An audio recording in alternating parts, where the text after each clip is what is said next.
Welcome to our YouTube channel. Guys बार फिर से आपका अपने इस परिवार में स्वागत है। गाइस आज की वीडियो में बात करने वाले हैं यूपी SSC एनएम 5272 भर्ती को लेकर, साथ ही साथ में ट्यूबवेल ऑपरेटर भर्ती को लेकर। जी हाँ, कल की डेट में रात को ही हमने आपको अपडेट किया था कि आज की तारीख में 17 अप्रैल को आज की तारीख में गोरखपुर जनता दरबार में ज्ञापन देने काम किया जाएगा। तो आज की तारीख में गोरखपुर जनता दरबार में सीएम जी ने जनता दरबार लगाया था। और अच्छी बात यह है कि आज के ज्ञापन प्रक्रिया में आपका सफल हुआ ज्ञापन। जो भी ज्ञापन दिया गया भैया बहुत ही सफल रहा और ठोस आश्वासन भी दिया गया है माननीय मुख्यमंत्री जी के द्वारा। ठीक है, ट्यूबवेल ऑपरेटर की भर्ती को लेकर भी आज की तारीख में और फीमेल कैंडिडेट के द्वारा ज्ञापन दिया गया है। अब तक आपने देखा होगा कि ज्ञापन भले ही दिए गए हैं कई बार, बट आज पहली बार ऐसा हुआ है कि किसी महिला ने जाकर ज्ञापन दिया है। तो जो लोग भी आज की तारीख में माननीय मुख्यमंत्री जी के पास जाकर ज्ञापन दिए हैं उनका सबसे पहले बहुत बहुत धन्यवाद। चलिए एक एक चीज़ों को लेकर हम डिस्कस करेंगे। यहाँ पे सबसे पहले हम बात करते हैं कि यूपी SSC एनएम 5272 भर्ती को लेकर। जैसा आप सभी को पता है आपके भर्ती के प्रोविजनल उत्तर कुंजी और फाइनल उत्तर कुंजी दोनों जारी कर दिए गए हैं। अब देखिए क्या था कि अब मार्च के महीने में हमने कई बार वीडियो में आपको बताया था कि मार्च के महीने में आपके फाइनल उत्तर कुंजी आ जानी चाहिए। यदि मार्च के महीने में फाइनल उत्तर कुंजी आती है तो बढ़िया बात है, नहीं आती है तो अप्रैल के फर्स्ट वीक में हम लोग क्या करेंगे, ज्ञापन वाला काम करेंगे। चलकर सचिव महोदय से और माननीय मुख्यमंत्री जी से रिक्वेस्ट करेंगे कि हम लोग परेशान हैं, हैरान हैं, बेरोजगार हैं, हमारी बातों को सुनकर जल्द से जल्द हमारी भर्ती प्रक्रिया को जल्द से जल्द पूर्ण करवाएं। और उसी कड़ी में हम लोगों ने 6 अप्रैल को जो भी बहनें गई हैं, ठीक है, जो भी बहनें गई थी 6 अप्रैल को ज्ञापन दिया कहाँ पे, माननीय सचिव महोदय के पास। तो सचिव महोदय ने जो तारीख बताई थी उन्होंने बताया था कि 7 से लेकर 10 दिन के भीतर आपके फाइनल उत्तर कुंजी अपलोड कर दिए जाएंगे वेबसाइट पे। तो 10 दिन के भीतर ही, मतलब 6 तारीख को ज्ञापन दिया गया, 16 तारीख को क्या कर दिया गया, आपके फाइनल उत्तर कुंजी रिलीज कर दी गई है। आप सभी को अच्छे से पता होगा, हमने एक नहीं कई वीडियो में ये चीज़ बता के रखा था कि भाई जो लोग सोच रहे हैं कि आपका डीवी लिस्ट जारी होने वाला है, रिजल्ट जारी होने वाला है, तो ऐसा बिल्कुल भी मत सोचिए। डीवी लिस्ट या फिर डीवी रिजल्ट से पहले एक प्रोसेस होता है फाइनल उत्तर कुंजी लेना। फाइनल उत्तर कुंजी के बाद ही आपके डॉक्यूमेंट वेरिफिकेशन के कट ऑफ या फिर डीवी लिस्ट जारी किए जाते हैं। जब तक फाइनल उत्तर कुंजी नहीं जारी किया जाएगा तब तक ये चीज़ें नहीं हो पाएगा। तो फाइनल उत्तर कुंजी का जो इंतज़ार था ये इंतज़ार ख़त्म ही हो चुका है। अब आपको क्या इंतज़ार है, आपके डीवी कट ऑफ, मतलब जो कट ऑफ नंबर फर्स्ट, दो आपको पहले ही बताया कि 2 कट ऑफ बनाई जाएंगी। कट ऑफ नंबर फर्स्ट जो रहेगा वो डॉक्यूमेंट वेरिफिकेशन को लेकर रहेगा कि भैया हाँ, हम जितने लोगों का पेपर कंडक्ट करवाएं उतने लोगों का डॉक्यूमेंट तो नहीं करवा पाएंगे। एक हमारा प्रोसेस होता है, एक मेथड होता है, जितनी भर्ती रहती है उसके 6 गुना कैंडिडेट का हम डीवी करवाते हैं। तो ये मान के चलो कि 5000 भर्ती है, 5000 का 6 गुना 30,000 कैंडिडेट हैं जिनका डॉक्यूमेंट वेरिफिकेशन होगा। अब भर्ती है 5000, लेकिन कैंडिडेट को बुला रहे हैं डॉक्यूमेंट वेरिफिकेशन के लिए 30,000, मतलब कि फाइनल मेरिट भी बनेगा, डीवी के बाद भी फाइनल मेरिट बनेगा। अच्छा, नंबर ऑफ कैंडिडेट जो पेपर देने वालों की बात करें तो 40,000 हैं, ठीक है, 40,000, लेकिन डीवी जो करवा रहे हैं ये मात्र 30,000 ही लोगों को करवा रहे हैं। मतलब 10,000 कैंडिडेट यहाँ से भी बाहर होंगे जो डॉक्यूमेंट वेरिफिकेशन नहीं करवा पाएंगे। अब वो 10,000 कैंडिडेट कौन से होंगे, तो इसके लिए भी क्या होगा, मेरिट बनाया जाएगा। मेरिट के अकॉर्डिंग वही मेरिट, वही कट ऑफ आपका डीवी कट ऑफ कहलाता है, ठीक है। अब यही कट ऑफ आपका कब आएगा, इसको हम चर्चा करेंगे कि भाई डीवी वाला कट ऑफ कब जारी होगा आपका, और आपके डॉक्यूमेंट वेरिफिकेशन कब होंगे। कल के वीडियो में भी वैसे हमने ऊपर चीज़ें बता दिया था, बट आज विस्तार से चर्चा करेंगे कि भाई कब और क्यों होगा। कि आज की तारीख में माननीय मुख्यमंत्री जी ने जनता दरबार में, ठीक है, गोरखपुर गोरखनाथ मंदिर में जनता दरबार लगाए थे। और आज जो भी लोग लगभग गए थे सभी से मुलाकात भी सीएम जी ने किया, सबकी समस्या को सुना। और यहाँ पे जो अपनी बहन है, सिस्टर हैं, जो एनएम 5272 को लेकर गई हैं, यहाँ पे आप देख सकते हैं, यहाँ पे बैठी हुई हैं, ठीक है। और हमारे माननीय मुख्यमंत्री जी यहाँ पे खड़े हुए हैं। तो माननीय मुख्यमंत्री जी बारी बारी से सबके पास जाते हैं, तो उनके पास भी पहुँचते हैं। बोला जाता है कि भाई क्या समस्या है, तो ये बताती हैं कि सर 2024 की हमारी भर्ती आई हुई है, ठीक है, एनएम की है, महिला की भर्ती है। यही एक मात्र ऐसी भर्ती है जिसमें केवल महिला ही अपीयर होती हैं, और लगभग 2 साल या 3 साल के बाद भर्ती आती है, और 2 साल के बाद आई ही भर्ती है।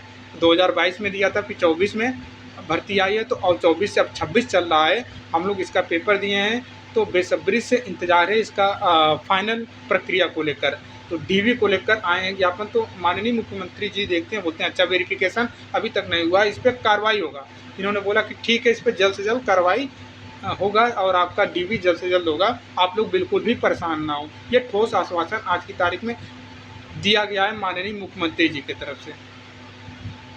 वहीं पर टूल ऑपरेटर भर्ती को लेकर बात करें तो टूल ऑपरेटर भर्ती को लेकर भी ज्ञापन दिया गया। तो टूल ऑपरेटर के संदर्भ में माननीय मुख्यमंत्री जी बोलते हैं कि रिक्त पद यदि खाली हैं, इतने खाली हैं, तो भर्ती आपके जरूर आएंगे। बट जो भी कैंडिडेट टूल ऑपरेटर के हैं, आप लोग लगातार जाके मिलते रहिए सीएम जी से और अपनी समस्या बताइए कि भाई 4 साल 5 साल से इंतजार कर रहे हैं। लगातार जब से पेट आया है, जब से पेट की उत्पत्ति हुई है, जब हमसे पेट की चीज़ें हुआ है, हम लोग लगातार पेट दे ही रहे हैं। खासकर इलेक्ट्रीशियन वाले कैंडिडेट जिन्होंने ITI इलेक्ट्रीशियन ट्रेड से किया है, उनके लिए तो कोई भर्ती है ही नहीं। फिटर की भर्ती तो आ ही जाती है, बोरिंग टेक्नीशियन की अभी ज़्यादा नहीं, 400-500 भर्तियाँ देते हैं। बट टूल ऑपरेटर की भर्ती ज़्यादा संख्या में खाली है, 11,608 पद खाली हैं।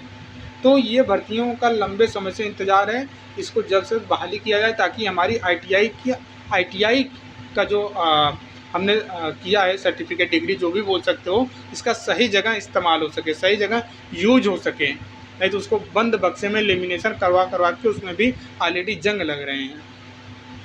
देखिए कुछ लोगों को चीज़ें क्या है कि ज्ञान भी देने लगते हैं, जैसे कि बैक टू बैक। देखिए सीएम जी से मिलने का प्लान जो था ये पहले से ही किया जा रहा था कि सीएम जी जब भी गोरखपुर में जनता दरबार लगाएंगे तो हम लोग ज्ञापन जरूर देंगे, मिलेंगे ज़रूर। और कल के ही तारीख में आपके फाइनल उत्तर कुंजी जारी कर दिया गया। तो कुछ लोग ये भी बोल रहे हैं कि सर फाइनल उत्तर कुंजी आ गई है तो ज्ञापन देने से कहीं ऐसा ना हो दिक्कत हो जाए, हमें ये हो जाएगा।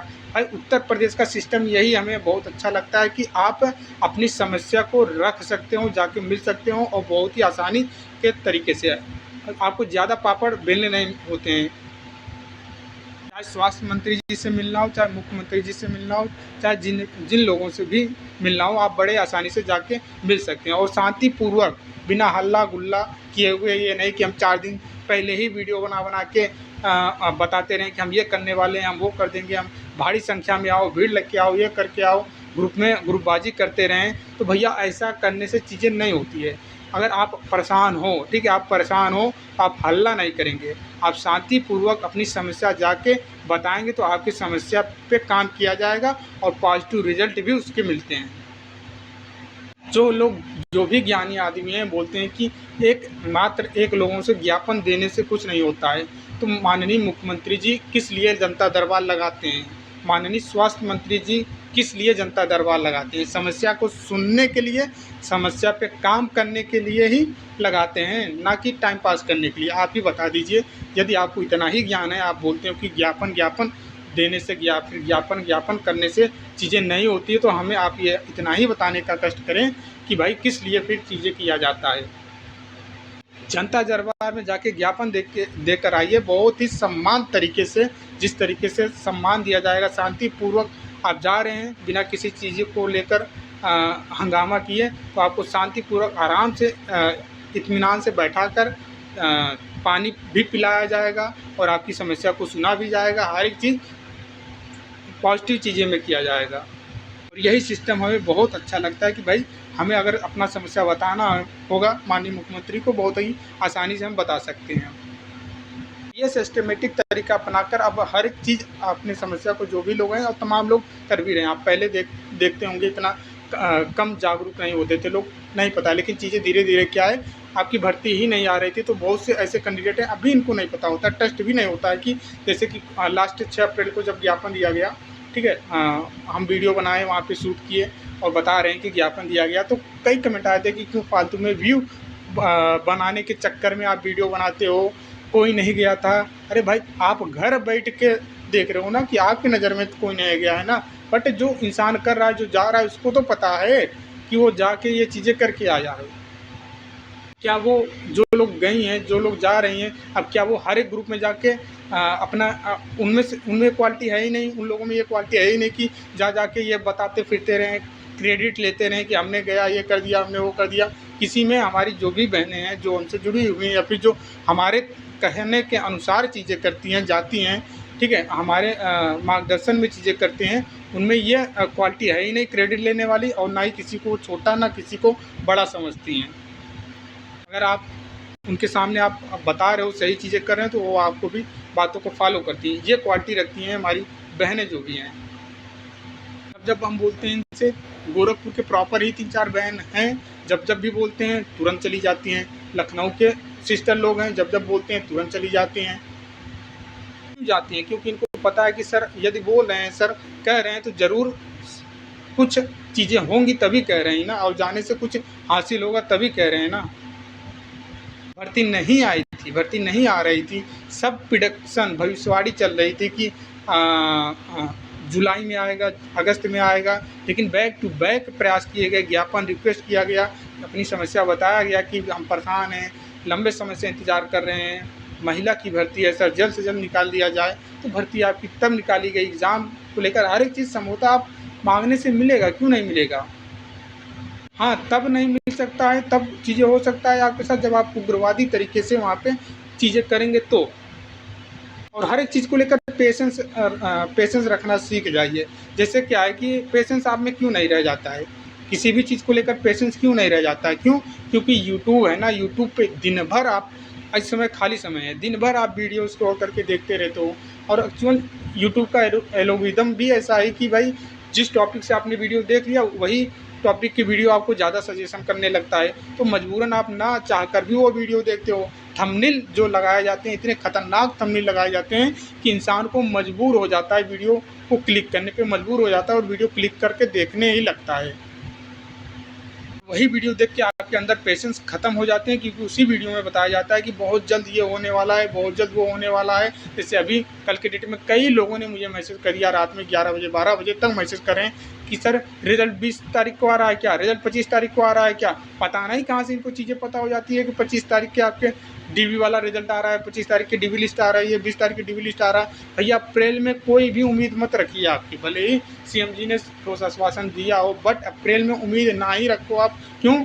अगर अप्रैल में उम्मीद रखते हो, 20 से 25 अप्रैल में उम्मीद रखते हो, या फिर लास्ट अप्रैल ही रखते हो, अप्रैल में नहीं आएगा, तब फिर वो पेशेंस आपके अंदर ख़त्म हो जाएगा कि सर ये तो बोले थे नहीं आया, अब हमारे अंदर वो पेशेंस है ही नहीं। इसलिए मैं पहले से बोल रहा हूँ, आपके डीवी वाला जो भी रिजल्ट होगा, मतलब डीवी की नोटिस कि भाई आपका डॉक्यूमेंट वेरिफिकेशन को लेकर हम इतने लोगों को शॉर्ट लिस्टेड किए हैं, आप सभी लोग अपना डीवी करवाएं। ये नोटिस आपको कब मिलेगा? मई के महीने में ही मिलेगा। मई में ही उम्मीद रखो, मई मिड या लास्ट तक, पूरा मई के महीने में। और डॉक्यूमेंट वेरिफिकेशन आपके जून जुलाई से पहले नहीं होंगे। यदि आप सोच रहे हैं कि जून जुलाई से पहले हो जाएगा, तो ऐसा बिल्कुल भी नहीं। यदि जो भी बता रहा है तो भाई वो फिर आप समझ सकते हो मनगढ़ंत कहानी है, ऐसा कुछ भी नहीं है। आपके डॉक्यूमेंट वेरिफिकेशन जून जुलाई में ही होगा। ये माननीय सचिव जी ने भी बोला था 6 अप्रैल पे, 6 अप्रैल को माननीय सचिव जी ने भी यही बात बोला था कि जून जुलाई से पहले हम डॉक्यूमेंट वेरिफिकेशन एनम 5272 का नहीं करवा पाएंगे। और रही बात फाइनल उत्तर कुंजी का, तो हम 10 दिन के भीतर फाइनल उत्तर कुंजी ज़रूर पब्लिश कर देंगे। ये तब प्रोसेस जब बहुत फास्ट तब होगा, जैसे कि माननीय मुख्यमंत्री जी बोलते हैं कि इस पर कार्रवाई करते हैं, और उनके संज्ञान में लगता है कि नहीं महिला की भर्ती, इस पर ज़्यादा जल्दी चीज़ें होना चाहिए, तब हो सकता है कि हाँ चीज़ें आपकी जल्दी हो पाए। तो ये चीज़ें उम्मीद करते हैं आपको हमने क्लियर कर दिया सारी चीज़ें कि देखिए गोरखपुर में ज्ञापन दिया गया है, और सफल ज्ञापन आप बोल सकते हो। आज मुलाकात कर पाई हैं मुख्यमंत्री से जो भी बहनें गई हैं, और टूल ऑपरेटर भर्ती को लेकर भी ज्ञापन दिया गया। टूल ऑपरेटर भर्ती को लेकर सीएम जी बस इतना ही आश्वासन दिए कि यदि भर्ती खाली है तो ज़रूर भैया भर्ती आएगी, ठीक है, परेशान होना नहीं है। और एनम रिजल्ट डीवी वाला, ठीक है, एनम रिजल्ट डीवी वाला मीन्स कि भाई कट ऑफ 2 आते हैं, ठीक है, cut off first, cut off second. तो ये कट ऑफ फर्स्ट जो रहेगा ये डॉक्यूमेंट वेरिफिकेशन वाला कट ऑफ रहेगा। तो ये कट ऑफ आप मान के चलो कि आपके मई के महीने में पब्लिश किए जाएंगे। और फाइनल वाला भैया फाइनल वाला कट ऑफ ये तो जान ही रहे हैं, डॉक्यूमेंट वेरिफिकेशन होने के बाद फाइनल कट ऑफ पब्लिश किए जाते हैं। वो आप अक्टूबर के महीने में मान के चलो, सितंबर अक्टूबर के महीने में, सितंबर के महीने में मान के चलो, या फिर आप अगस्त ही पकड़ लो, अगस्त के महीने में ही फाइनल कट ऑफ पब्लिश किया जाएगा। तो वही ज्वाइनिंग होगा अक्टूबर के आसपास। दिवाली तक आप मान के चल सकते हैं कि आपके क्या होंगे भैया, ज्वाइनिंग हो जाने वाले हैं 2026 में। कुछ लोग लगातार कमेंट कर रहे हैं कि सर कटाव बता दो, कटाव बता दो। कटाव की 2 वीडियो उपलब्ध है, एक कटाव की 2 वीडियो उपलब्ध है। कटाव नंबर फर्स्ट वाली वीडियो लगभग उस पर 12-13 हज़ार लोगों ने देखा है, आप भी जाके देख सकते हो। उसमें हमने क्या बताया है, उसमें हमने ये बताया है कि आपकी डॉक्यूमेंट वेरिफिकेशन को लेकर कितना कटाव जा सकती है। उसके बाद कटाव सेकंड वाली जो वीडियो हमने बनाया है, फाइनल कटाव बताया है। वही कटाव आप रह सकते हैं, प्लस माइनस 1-2 ज़्यादा हो सकती है। जैसे कि मैंने ओबीसी का 58 बताया है, तो भाई 58 से 59 हो सकता है, 60 हो सकता है, इतना ही मान के चलो। यदि आपके 50 स्कोर बन रहे हैं, अभी आपको यही मानकर चलना है कि सिलेक्शन आपका हो सकता है। अब भाई कटा 58 ना जाकर 57 गई तो फिर उसमें क्या ही कर सकते हैं, प्लस 1 नंबर प्लस 2 नंबर आगे पीछे हो ही सकता है। एग्जैक्ट अगर हम बता ही देंगे तो फिर आयोग का क्या काम। एक प्रिडिक्शन होता है, जो चीज़ें बताई जाती हैं आज उसके रेंज में, जैसे कि मैंने बता के रखा है ना कि भाई 54 है। देखिए जैसे हमने बता के रखा है कि 54 है स्कोर ओबीसी का, मान के चलो 54 से लेके 58। अब यही कटाप 56 चली गई, 57 चली गई, या फिर 59 चली गई, तो आप ये नहीं कर सकते कि सर हमारा नहीं हुआ, आपने इतना बताया है। तो 1-2 नंबर कम ज़्यादा हो सकता है। जैसे कि जनरल की हमने बता के रखा है 65 नंबर, ठीक है, 65 नंबर बताया कि 65 नंबर जाएगा, ठीक है, 65 नंबर जाएगा। अब 65 में 64 चली गई और या फिर 66 चली गई, तो आप ये समझो कि वही कटाप इर्द गिर्द ही घूम रहा है, 2 नंबर आगे पीछे ये हो रहा है। तो ये आप चीज़ अभी ध्यान में रखना है कि जो कटाप बताई गई हैं उतने ही उसके आसपास ही रहेंगे। अगर जनरल की कटाप 65 जाती है तो 8 नंबर इसमें माइनस कर लेना आप, ठीक है, 8 नंबर माइनस कर लेना, 8 नंबर माइनस कर लेना, ठीक है। क्यों कर लेना सर, इसमें माइनस करेंगे ओबीसी में। अगर जनरल की कोई कटाप यदि बताया है, किसी ने भी बताया हो कि जनरल की 65 कटाप जाएगी, तो भैया इसमें 8 नंबर माइनस कर लेना, ओबीसी की कटाप आपको मिल जाएगी, ठीक है। 8 नंबर कम करेंगे तो ओबीसी की कटाप 57 पे पहुंच जाएगी। ऐसा मैं क्यों बोल रहा हूँ, क्योंकि देखिए क्या होता है, ये अनुभव वाला जॉब है, ये ऐसा भर्ती है कि जिसमें अनुभव पे नंबर दिया जाता है। इसलिए जनरल कैटेगरी, ठीक है, ओबीसी और जनरल में अंतर 8 से 10 नंबर के हो जाते हैं। और भर्तियों में छोड़िए, और भर्तियों में 1-2 ही नंबर का अंतर मिलेगा। बट इस वाली भर्ती जो है, जिसमें भी इस ही नहीं, जिसमें भी संविदा का नंबर दिया जाता है, अनुभव का नंबर दिया जाता है, उसमें कैटेगरी और ओपन, ठीक है, ओबीसी यूआर में अंतर आपको 8 से 10 मिल जाएगा। और वहीं पे एससी में भी उतना ही अंतर मिलता है। अगर किसी ने 65 बताया है कि भैया यूआर की कटाप 65 जाएगी, अगर एससी हो आप, तो आप इसमें 10 माइनस कर लेना, मतलब आपका कटाप 55 जा रहा है। ये चीज़ होता है, ये कटाप ऐसे भी बनाए जाते हैं। 1-2 नंबर का अब मैंने तो देखा कई लोगों ने ऐसे बताया है कटाप यूआर की 70 नंबर, ओबीसी का 68 नंबर। मतलब कितना अंतर बता रहे हैं, कम अंतर 2। भैया 2 अंतर नहीं होता है, 2 नंबर का अंतर नहीं होता है, ठीक है। ओपन कैटेगरी और कैटेगरी में, ओपन वाली भर्ती में, और जो ओपन रिजर्व भर्तियाँ आई हैं, जो ओपन से भर्ती है, जो अनरिजर्व भर्ती है, इसमें 2 नंबर का अंतर नहीं रहेगा, कम से कम 8 नंबर का अंतर जरूर मिलेगा। फिलहाल अभी आपको इतना ही मान के चलना है कि भैया जो कटाप बताई गई हैं, अब डिपेंड करेगा कि भाई कटाप बढ़ सकते हैं, बिल्कुल बढ़ सकते हैं हम, क्योंकि हम सब हर एक चीज़ सत्य नहीं बता सकते। हम खुद भी बोलते हैं कि हम भी गलत हो जाते हैं, गलत तो हो ही जाए, कोई बड़ी बात है नहीं भैया, कोई ईश्वर तो है नहीं जो चीज़ें बता दिया वही सत्य होगा। गलत तब होंगे जब ये, जैसे कि डीबी में, ठीक है, डॉक्यूमेंट वेरिफिकेशन होता है, ठीक है, डॉक्यूमेंट वेरिफिकेशन में कोई भी बाहर नहीं किया गया, ठीक है, तब आपकी कटाप चढ़ सकती है। वैसे तो बाहर होंगे, बहुत सारे लोग बाहर होंगे, देख लेना, बहुत सारे लोग डॉक्यूमेंट वेरिफिकेशन में बाहर होंगे, क्योंकि डीबी ऑनलाइन हो रहा है। और यदि ऑनलाइन हो रहा है, यदि आपने गलत तरीके से, सही तरीके से चीज़ें नहीं किया, बिना जानकारी के, या फिर किसी और भी लोगों की बातों में आकर, जैसे कि फॉर्म भरते समय बहुत सारी बहनों ने संविदा में यस किया है, जो 17,000 पे काम कर रही हैं संविदा पे, उन्होंने यस किया है। सोच लीजिए कितनी बड़ी गलती की है, यस किया है, यस, तो वो चीज़ उनको फेस करना पड़ेगा डीवी के समय। ऑनलाइन होगा, ऑनलाइन में आप कैसे बता पाओगे, कैसे दिखा पाओगे, कहाँ से उपलब्ध करवाओगे भाई? समस्या तो ये बात हो जाता है। ऑनलाइन डॉक्यूमेंट वेरिफिकेशन होगा, आपने वहाँ पे फॉर्म भरते समय बोल दिया कि हाँ हमारे पास 1 साल का अनुभव है, तो अनुभव है तो अब अपलोड करिए ना क्यूआर कोड 1 साल का अनुभव, कहाँ से आप दे पाएंगी 1 साल का? वो भी ऑनलाइन आवेदन करने की अंतिम तिथि तक अपलोड नहीं कर पाएंगी ना। तो ये सब चीज़ को लेकर आपको फिर से दोबारा आयोग में बुलाया जाएगा, ऑब्जेक्शन आपसे मांगा जाएगा, तो इन सब चीज़ों को लेकर काम बढ़ जाएगा। तो भैया यही सब गलतियाँ आपको नहीं दोहरानी है। जो चीज़ें बताई जा रही हैं, अब ऐसा नहीं है कि आपको छाट ही दिया जाएगा, हाँ आपको नंबर कम कर दिया जाएगा। यदि नंबर दिया भी जाता है, जुड़ कर आएगा, संविदा का आपने यस किया है, 3 नंबर आपके जुड़ के आते हैं कट-ऑफ के समय में, या फिर फाइनल जुड़ते हैं, वो बात की बात है। हो सकता है कि डीवी के बाद फाइनल मार्क्स से जुड़ के आएँ, वो अलग का मैटर है। बट क्या चीज़ें हैं कि कुछ भी कर सकता है भैया, कुछ भी तरीका अपना सकता है आयोग। आप तो गलती की है तो उसका खमियाजा आपको भुगतना ही पड़ेगा। तो ये गलतियाँ आप दोबारा मत दोहराइएगा डॉक्यूमेंट अपलोड करते समय।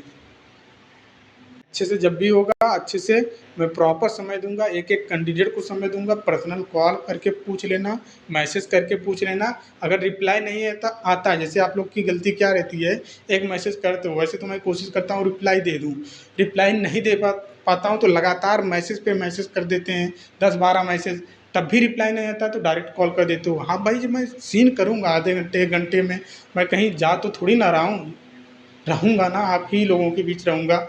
आज नहीं दे पाया, कल तो रिप्लाई दे दूँगा, 1 घंटे में नहीं दे पाया, 2 घंटे बाद दूँगा ज़रूर रिप्लाई। तो ये चीज़ रहता है, तो उस पे आप ये चीज़ ना किया करिए और सोच समझ के चीज़ें किया करें। जैसे कि अभी हवा क्या बन गया है, लोग देखिए चीज़ें क्या होती है, लोग अपने स्वार्थ के चक्कर में लोगों का भविष्य भी बर्बाद कर देते हैं और आप समझ भी नहीं पाते हो। आपको लगता है कि ये हमारे लिए सोच रहे हैं। क्या है कि अभी राजस्थान की भर्ती, ठीक है, 7,000 आने वाली है, न्यूज़पेपर में निकल के आया था। बट राजस्थान का सिस्टम नहीं पता है, किसी को नहीं पता है कि राजस्थान में क्या-क्या होता है, किस तरीके से अदर स्टेट वाले फेस करते हैं वहाँ पे। ये सब चीज़ें किसी को भी नहीं पता है। हाँ, बता दे रहे हैं कि भाई राजस्थान में भर्ती आ रही है, यूपी वाली और डाल लो फॉर्म। भाई डाल लेंगे, कब डाल पाएँगे? जब रजिस्ट्रेशन ट्रांसफ़र करवा लेंगे तब डाल पाएँगे। अब जो भी यूपी की बहन हैं, जैसे ही राजस्थान में करवाती हैं ट्रांसफ़र, ठीक है? अभी उसका अलग ही मुद्दा चल रहा है। अभी इतना दिन हंगामा हुआ, ओपन तरीके से जो ये फैसला लिया गया है कि भाई पेपर के माध्यम से हम भर्ती निकालेंगे। राजस्थान में ये फैसला लिया गया ना कि अब जो भी भर्तियाँ आएँगी, मेरिट बेस पे नहीं आएँगी, उस पे पेपर होंगे। तो उस पे अलग ही मुद्दा चल रहा है अभी, बहस ही हो रहा है कि मतलब रोज़ प्रोटेस्ट ही लोग कर रहे हैं कि नहीं भर्ती जो संविदा वाली हैं, राजस्थान में संविदा ज़्यादा भर्ती आती है। तो राजस्थान की जो संविदा वाली हैं वो बोल रहे हैं कि नहीं, भर्तियाँ आएँगी तो मेरिट बेस पे ही आएँ, मेरिट बेस पे ही आएँ, मेरिट बेस पे ही आएँ। और जो फ्रेशर वाले हैं वो बोल रहे हैं कि नहीं, परीक्षा होना चाहिए। तो इन दोनों में लड़ाई चल रहा है, प्रोटेस्ट हो रहा है, उस पे विचाराधीन चला गया मैटर, वो नहीं दिख रहा है किसी को। बट हाँ, ये बताया जा रहा है कि 7,000 भर्ती आ रही है, तैयारी करो। भाई तैयारी करेंगे, ठीक है, अच्छी बात है, पढ़ाई कहीं ख़राब नहीं जाएगी, तैयारी करिए, बट अपना रजिस्ट्रेशन मत ट्रांसफ़र करवाना, ठीक है? जैसे ही आप रजिस्ट्रेशन पता चलता है कि जैसे ही आप रजिस्ट्रेशन ट्रांसफ़र करवाते हो, इधर आपका एएनएम का रिज़ल्ट आ गया। अब आपको रजिस्ट्रेशन वहाँ पे दिखाना पड़ेगा यूपी में, कहाँ से दिखा पाओगे? या फिर नई भर्ती आ गई तो फिर क्या कर पाओगे आप? यूपी में ही नई भर्ती आ गई, जैसे वहाँ ट्रांसफ़र करवाते हो, वहाँ की भर्ती का अता पता नहीं और यूपी में भर्ती आ गई। तो ये 2 नाव पे पैर रखना, वही हो जाता है कि मंज़िल से फिर दूर आप चले जाएँगे। बहुत गलतियाँ सारी आपने की हैं, उस गलतियों को हम गिनाने लगेंगे कि जैसे आप लोग कॉल करके रोने लगते हो कि सर हम क्या करें, कुछ समझ में नहीं आ रहा है। तो आपने गलतियाँ किया है, उसका ज़िम्मेदार आप स्वयं हैं। पेट नहीं दे रहे हो आप, आपको लगता है कि पेट फालतू में कराया जाता है, कंट्री करवाया जाता है, कोई काम का नहीं है। पेट नहीं दिया आपने, पेट दिया तो भैया माइनस में स्कूल लेके चले आए। तो ये सभी इसका आप स्वयं ज़िम्मेदार होती हैं ना। बहुत सारी बहनें जो अभी इसका पेपर भी दिए हैं 52-72 का, बिहार में अभी तक भी ट्रांसफ़र करवा लिए हैं, जबकि भर्ती जुलाई में आ रही है। अब पता चलता है यहाँ उस समय भर्ती आती है तो यहाँ सिलेक्शन हो गया, तो फिर उनको यहाँ से यहाँ आना पड़ेगा, तो बहुत सारी दिक्कतें हो जाती हैं। इसलिए हम आपको बोलते हैं कि आप भैया देखिए, ज्ञान लेना अच्छी बात है, ज्ञान लीजिए, सबकी सुनिए, बट एक ही लोगों पे डिपेंड मत रहा करिए कि ये बोल रहे हैं तो ये सही बोल रहे हैं। ज़रूरी नहीं है हम जो बातें बोल रहे हैं हमारी बातें ही सही हो, इस पे भी आप विश्वास ना किया करिए। और भी लोगों से पूछा करिए, जिनको आपको लगे कि नहीं आपको सही गाइड यही कर पाएँगे, तो उनसे आप ज़रूर पूछा करिए। अभी जैसे कि 52-72 को लेकर क्या हुआ था, कोर्ट केस हुआ था, ठीक है। अब लोगों के द्वारा बताया जा रहा है कि भाई 1 महीने की डेट मिल गई है, जवाब मांगा गया है, क्यों, क्या मैटर है क्या नहीं है, जबकि सच्चाई कुछ और है। सच्चाई हम आपको बताएं ना, उस दिन 16 तारीख को ही बताएं, 16 तारीख को सच्चाई बताएं, 16 तारीख को ही उत्तर कुंजी आई है, 16 तारीख को बताएं, आपको दिखाएं कैसे कैसे क्या क्या हुआ है। 52-72 का सुनवाई ही नहीं हुआ है, फाइल ओपन ही नहीं किया गया। अब वो किस वजह से नहीं किया गया, उसका मैटर आप खुद जान सकते हो कि किस दो ही कारणों से। ये तो उस समय कोर्ट में जो जज साहब हैं वो बैठे नहीं होंगे, या फिर समय नहीं मिला होगा, या फिर कोई और रीज़न हो सकते हैं, कई भी तमाम तरीके से रीज़न हो सकते हैं। अगर सुनी जाती तो ऑर्डर ज़रूर कुछ मेंशन होकर आता है। यदि उस पर बात किया गया होता, ठीक है, कुछ भी बहस हुआ होता XYZ कि भाई आपसे समय मांग रहे हैं या फिर हमको समय चाहिए, चाहे वो याचिकाकर्ता के द्वारा हो, चाहे माननीय आयोग के द्वारा, जो भी हैं जिस तरीके से, या फिर कुछ भी टिप्पणियाँ माननीय जज जी ने किया होता, कुछ भी किया होता XYZ, तो उसका ऑर्डर ज़रूर मेंशन होकर आएगा, ठीक है। और वैसे जनरली 1 से 2 दिन में ऑर्डर अपलोड ही हो जाता है, बट अभी तक आज की डेट तक आप देखेंगे तो ऑर्डर नॉट फाउंड दिखा ही रहा है। इसका मतलब कि सुनवाई हुआ ही नहीं था। यदि हुआ भी होगा, अब मांगी गई होगी अगली तारीख 1 महीने के बाद, या फिर चीज़ें उस पर पॉजिटिव पक्ष में याची की तरफ से अगर गया भी होगा तो ऑर्डर मेंशन होके आएगा। नहीं ऑर्डर मेंशन होके, जब तक ऑर्डर में मेंशन होके नहीं आता है तब तक आप इसको भूल ही जाओ कि आपकी भर्ती पे केस हुआ है, ठीक है। और आयोग भर्ती प्रक्रिया में लगातार बढ़ते ही जा रहा है, तो आप इस चीज़ को लेकर बिल्कुल भी ना परेशान है कि अब री एग्ज़ाम की उम्मीद बची है। री एग्ज़ाम तो होगा ही नहीं, और ना ही भर्ती पे डिले होगा, ना ही स्टे लगेगा, ठीक है। भटकाने वाले भटकाते रहेंगे, और आप भी भटकते रहेंगे, दिन भर यूट्यूब पे वीडियो देखते रहेंगे, परेशान होते रहेंगे। आपसे हमने बोला कि जो भी आपका काम हो, खाली समय है, जब तक आपकी चीज़ें नहीं हो, कोई स्किल वाली चीज़ें आप सीखें, ठीक है, स्किल वाली चीज़ें सीखिए। कोई छोटा मोटा कोर्स हो वो कर लीजिए। आप लेडीज़ हैं, सिलाई कढ़ाई बुनाई, छुट्टी गर्मी का समय चल रहा है, ये सब चीज़ें सीख लो, ठीक है। कुछ भी आप कर लो, जब तक आपको लगता है कि हमारा पेपर अच्छा गया है, हमारा स्कोर अच्छा है, हमारा नौकरी हो ही जाएगा। तो जो आपने नहीं सीखा है पढ़ाई करते वक्त, वो अब सीख सकते हो ना, नहीं तो फिर जॉब के समय और भी आपको समय नहीं मिलेगा। तो ये सब चीज़ें आप कर सकते हो ना। या फिर जिनका पेपर लगा है लेखपाल का, वो अपनी परीक्षा की तैयारी करें, पुलिस का लगा है उसकी तैयारी करें। तो ये सब चीज़ें हैं, उम्मीद करते हैं आप सब कुछ क्लियर हो गया होगा आपका डाउट। अब भी जो भी चीज़ें बच गई होंगी, या फिर जो भी आपको लगता है कि सर ये बताना भूल गए हैं, सर ये सर से ये चीज़ों पे बात किया जाए, तो आप कमेंट कर सकते हो।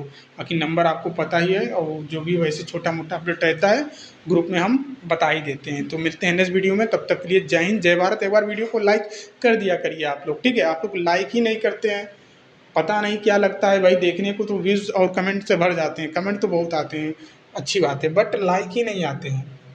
क्यों? क्योंकि सूरजमल मेडिकल अड्डा आज तक बोला ही नहीं कभी कि लाइक करो, शेयर करो, सब्सक्राइब करिए, इसीलिए ना, ठीक है। कोई बात नहीं, जो आपको लगता है वो काम करिए। आप लोग बस हैप्पी रहें। मिलते हैं नेक्स्ट वीडियो में, तब तक के लिए जय हिंद जय भारत।